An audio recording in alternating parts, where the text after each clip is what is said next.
The left pits people against each other. Divide and conquer is the strategy. I don't want to live in that world. It is the exact opposite of e pluribus unum.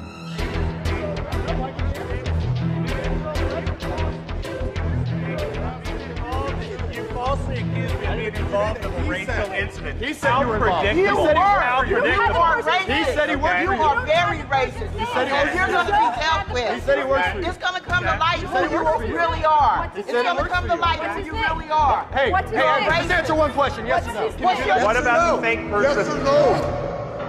And what the left has stood for with political correctness is to try and get those with whom they disagree to shut up. And the Tea Party movement and Sarah Palin and Michelle Bachmann and Alan West and all the people that have gone out there against the mainstream media and said, you're going to call us racist, you're going to call us potential Timothy McVeighs, F you. I understand the language, and you're implying that I'm racist. Okay? And that is what you are, that is going to be the sum total of your education as you go out there, and you're not going to be able to make anything. And that's what I graduated with my American Studies degree, the ability to judge other Americans as not being sufficiently tolerant because they didn't agree with the left's definition of tolerance. And I'm telling you this, is that you need to understand what multiculturalism is and what political correctness is. And it is cultural Marxism. And it is the translation of Marxist theory from, instead of the haves versus the have-nots. It didn't work in this country. So they created the oppressor versus the oppressed. And so they pitted people in the name of diversity, where they pit Hispanics against each other. Do you know what La Raza is? Do you know what the Reconquistador movement is? It is a racist movement in this country. What about the New Black Panthers, who are supported? They're racist. And the definition of racism is only white people can be racist because black and Hispanics can't be. That is malarkey. They have you thinking in terms of race. They have you thinking in terms of race. Everything is race. There was a world before this that was created. The buildings that were made here were made by people who didn't graduate their colleges obsessed with race. They learned through math. They learned through science how to improve. I'm answering. You had your statement. You had your statement, and I am answering it. You do not interrupt me. This educational system is going to fail you. You will not be able to invent a widget, and you certainly won't be able to build it in this country anymore. They have ruined. I am the ultimate example. I graduated from college believing exactly as you believe, and I walked in from the theoretical world into the real world and realized if I wanted to put rice on the table and pay for my rent, I better get out of this victimhood mentality, and I did. Listen to his media. What's your take on the university system? A lot of conservatives have been garbage. The American research institutions in this country are the best in the land.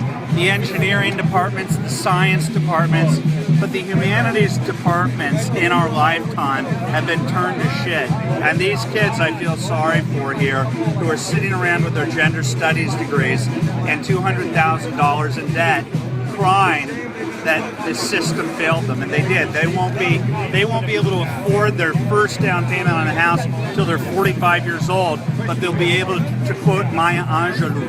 Opposite of grassroots, which is what this is. And what happened? As their organizers said, get away from him. He's trying to provoke you. One person against 350, and they started to walk away. And as they started to walk away, one lady says, as they're chanting, "Stop the hate," she says, I think he's gay. And I'm like, oh, this is fun. I love the SEIU. I love the organized left because they're not individuals. We have to start confronting them. It's not just the SEIU, it's the mainstream media. They're just as predictable, and we are exposing them every step of the way. I said, hey, I'm at an anti-hate rally and you just called me gay. That's lovely. Why did you call me gay? Another guy says, because of the way you talk. I go, we've got another winner. And People of all sorts, including my fellow Jews and even white males who offend me with their every act.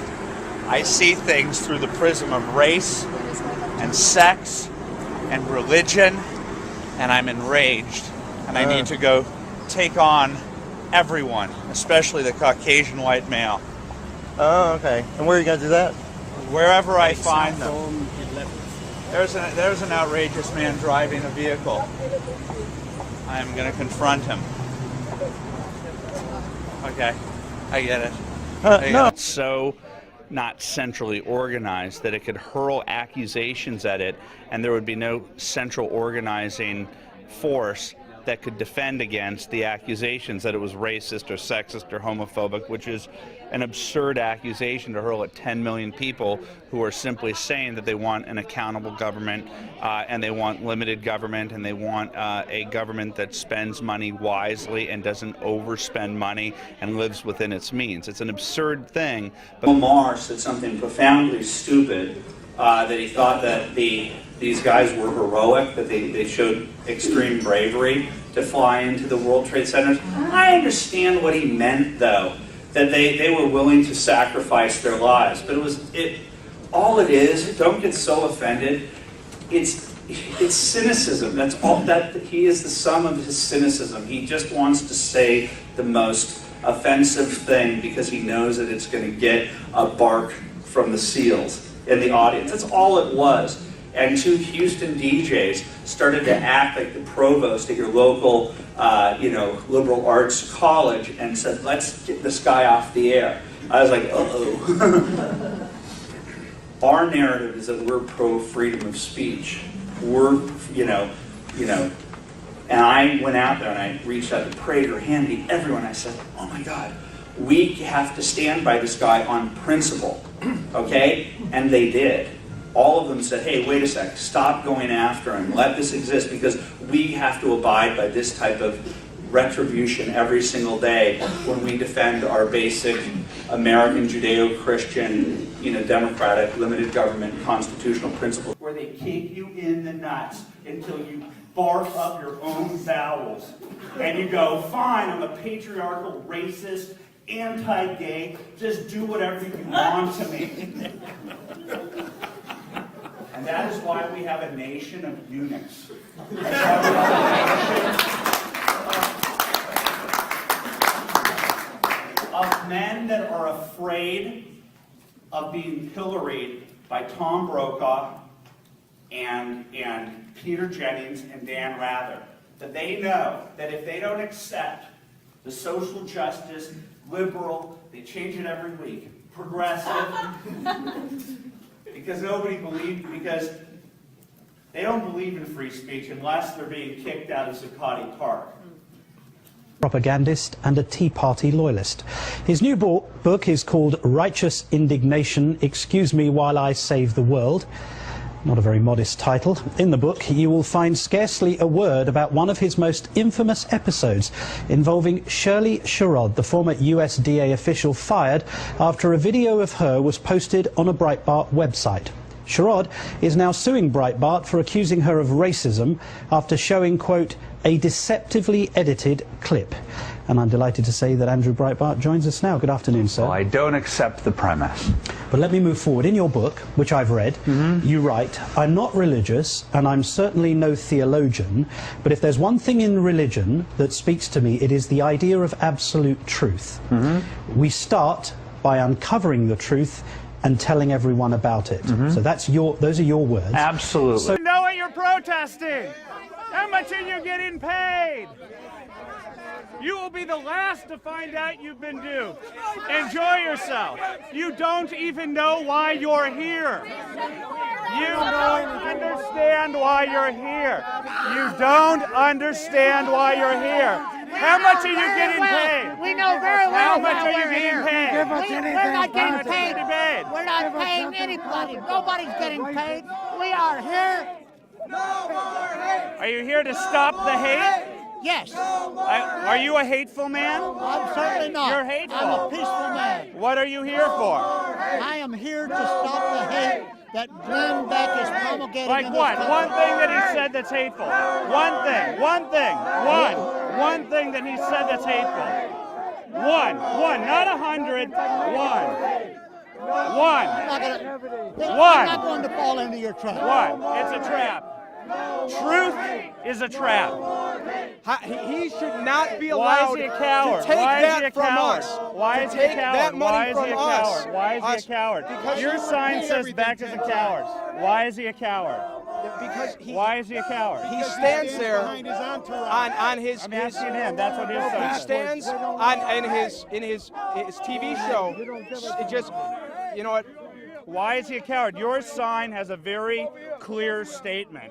Why? SEIU. Who here is from SEIU? Gee, do you remember when SEIU beat up Kenneth Gladney, the black man? How did you feel about that? How did you feel about that? That's hatred. That's hatred. That's hatred. Ma'am, are you homophobic? That's hatred. What has Beck lied about? I'm going to go sign by sign. What has he lied about? Name one lie. Probably everything. Probably everything. Good quote. There you go. Is there a single person here willing to back up what your sign has to say? Is there a single person? It's over. Right now, my Twitter feed is already calling me a big fat homosexual. Hello, children at home. No, your dad's not gay. That's how the left rolls.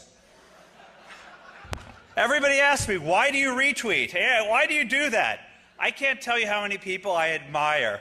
And in fact, there's almost no one in the world who I respect more than Hugh Hewitt. And he took me aside the other day and he said, I don't think you should be doing that, Andrew. I don't think you should be doing that. Well, Professor Hewitt, on this issue, I disagree. Because they've held over our heads with contempt the false narrative of their innate tolerance. The least tolerant people you will ever meet in your entire lives. I know it. I live it every single day, and I retweet it to remind them that I know exactly who they are. Farmer dressed and in a family of apes. Are you asking me about this? What do I have to do with it? I want to ask you, what do you think of that image? It's deplorable. It's deplorable. It's reprehensible, and you're trying to you're trying to insinuate that I'm a racist here, which is what MSNBC does to conservatives every single day. This entire context of this conversation is what the NAACP and what the Democratic Party has been doing to the Tea Party for the last year. I haven't spoken to anyone. And the entire context of this, the subtext of this Andrew, taught me three things. The first was, don't trust the media narrative. I had the privilege of knowing him for a long time, and from the very beginning, he was very clear. The media narrative was always false. You could count on it. No matter what the media said, it was going to be wrong, and it was our job not to accept that narrative. That was point number one. Point number two was walk toward the fire. He was very clear on this. You have to walk toward the fire. That's why he didn't care when people called him racist. It bothered him, but he didn't, deep down, he knew it was false, so he didn't really care about it. And when Republicans, conservatives, libertarians, when people who think for themselves are intimidated by the left and by the media, that is a loss in and of itself. We can't be intimidated, and that's something that Andrew proved to us. If you had been intimidated, Acorn would still be operational, and Anthony Weiner would still be tweeting pictures of his junk to random people from his seat in Congress, not from his wife's closet where he's probably locked right now. Third point, and this was truly Andrew, and I don't know anybody else who did this, and that was you have to have fun doing it. Everybody takes this stuff way too seriously. Andrew took it seriously. He took it dead seriously. But at the end of the day, he had fun being Andrew Breitbart. I don't know anyone else who went to an Occupy movement parade wearing rollerblades just to videotape it. I mean, a few days before he died, he was riding around, he saw a homeless man with an Obama sign. He goes over and videotapes himself with the homeless man and the Obama sign because it was funny and because it was fun. And that's who Andrew was.